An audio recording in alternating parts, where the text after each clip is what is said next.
उसका नाम क्या था ये तो महादेव ही जाने। ये नाम उसका या तो नया कोई नाम रख दिया जाए जिस नाम से हम उस ताजमहल को जाने।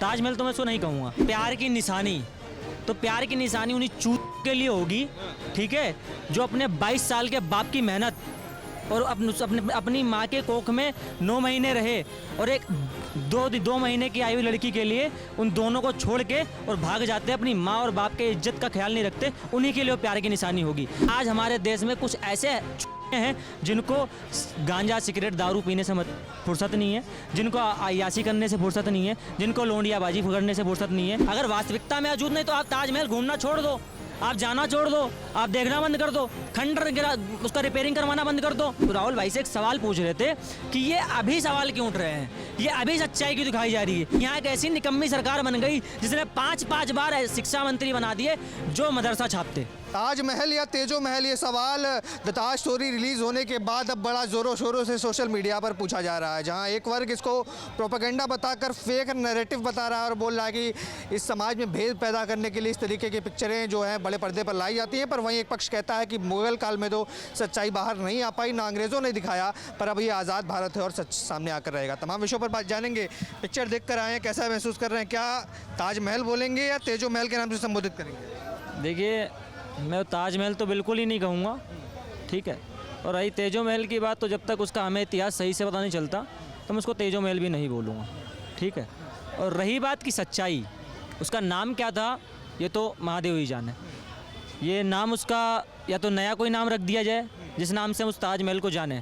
ताजमहल तो मैं उसको नहीं कहूँगा, ठीक है। क्यों नहीं कहेंगे? लोग तो प्यार की निशानी के नाम से जानते हैं, देश विदेश भर से लोग आते हैं, करोड़ों की संख्या में प्रति साल और दर्शन करके जाते हैं, घूम कर जाते हैं, नज़ारा कर जाते हैं। देखिए, मैं आपको बताऊं, जैसे आपने जो बोला ना कि प्यार की निशानी, तो प्यार की निशानी उन्हीं चूत के लिए होगी, ठीक है, जो अपने 22 साल के बाप की मेहनत और अपनी माँ के कोख में 9 महीने रहे और एक 2 महीने की आई हुई लड़की के लिए उन दोनों को छोड़ के और भाग जाते हैं, अपनी माँ और बाप के इज्जत का ख्याल नहीं रखते, उन्हीं के लिए वो प्यार की निशानी होगी। हमारे लिए प्यार की निशानी हमारा राम सेतु है, हमारे लिए प्यार की निशानी वो चित्तौड़गढ़ अभी भी खड़ा है, जहाँ पर 16 हज़ार वीरांगनाओं ने अपने आप को जला दिया था, परंतु कोई अग्रांता उनको देख ना सके, उनको छू ना सके, उनको ये स्वीकार नहीं था। हमारे लिए प्यार की निशानी वो है, ठीक है। आज भी कहीं ना कहीं इस देश में 2 तरीके के लोग पाए जाते हैं, 2 तरीके के युवा पाए जाते हैं। एक वो हैं जिनको अपने देश से, अपने धर्म से, अपने सनातन संस्कृति से प्यार है, लगाव है, जिसके लिए वो सही पढ़ना चाहते हैं, सही जानना चाहते हैं और आवाज़ उठाना चाहते हैं। और आज हमारे देश में कुछ ऐसे हैं जिनको गांजा सिगरेट दारू पीने से फुर्सत नहीं है, जिनको अय्याशी करने से फुर्सत नहीं है, जिनको लोंडियाबाजी करने से फुर्सत नहीं है, जिनको क्लबों में नाचने से फुर्सत नहीं है। तो ऐसे ही लोग जब कोई एक लड़का खड़ा होकर चौक पे सनातन के लिए, देश के लिए, धर्म के लिए आवाज़ उठा रहा होगा, वो प्यार का सही अर्थ बता रहा होगा, तो 10 लोग खड़े होकर उसके ऊपर उंगली उठाएंगे और उसको गलत साबित करने का। पर कई लोग ये पिक्चर देखने के बाद अब ये सवाल भी खड़े होंगे कि जो अब कई लोग कह रहे हैं कि जो भी है उसको जैसे का तैसे रहने दिया जाए। अगर हमारे देश की इससे प्रगति हो रही है, हमारे देश का नाम हो रहा है, तो कहीं ना कहीं जस का तस रहने दिया जाए। क्या ज़रूरत है इतिहास के उन पन्नों को खदेड़ने की जब इसका वास्तविकता में अब कोई वजूद नहीं रहा? नहीं, वास्तविकता में तो बहुत वजूद है, वास्तविकता में तो वजूद है ही। अगर वास्तविकता में वजूद नहीं तो आप ताजमहल घूमना छोड़ दो, आप जाना छोड़ दो, आप देखना बंद कर दो, खंडर गिरा उसका रिपेयरिंग करवाना बंद कर दो, अगर वजूद नहीं है तो। और अगर वजूद है, अगर उस पर पैसा खर्च हो रहा है, अगर वहाँ सिक्योरिटी लगी हुई है, अगर लोग उसको देखने जा रहे हैं, उसको देखने के लिए टिकट लेना पड़ रहा है, तो भैया उसके वजूद को जानना भी हमारे लिए सबसे बड़ी जिम्मेदारी बनती है।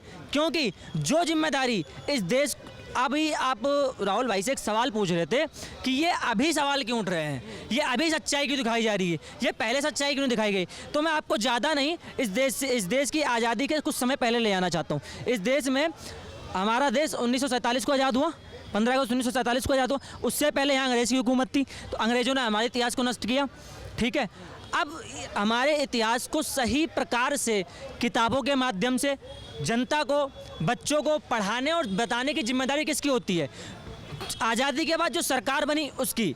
मगर आज़ादी के बाद देश का सबसे बड़ा दुर्भाग्य रहा कि यहाँ एक ऐसी निकम्मी सरकार बन गई जिसने 5 बार शिक्षा मंत्री बना दिए जो मदरसा छापते, जो मुग़लों को, औरंगजेब को, बाबर को अपना बाप मानते थे, तो उन्होंने अकबर महान, बाबर महान, औरंगजेब महान, शाहजहां महान इनको पढ़ा दिया किताबों में। और हमारे बच्चों को जो बच्चों की जो सबसे बौद्धिक जो मतलब उम्र होती है ना कि वो सोचने शक्ति का उनका जो विकास होता है वो छोटी उम्र में होता है। जो छठी क्लास से लेके 12वीं क्लास तक में जो होता है ना उनकी जो 10 साल से लेके 18-19 साल तक की जो आयु होती है ना उसमें क्या तो उनका मानसिक विकास होता है।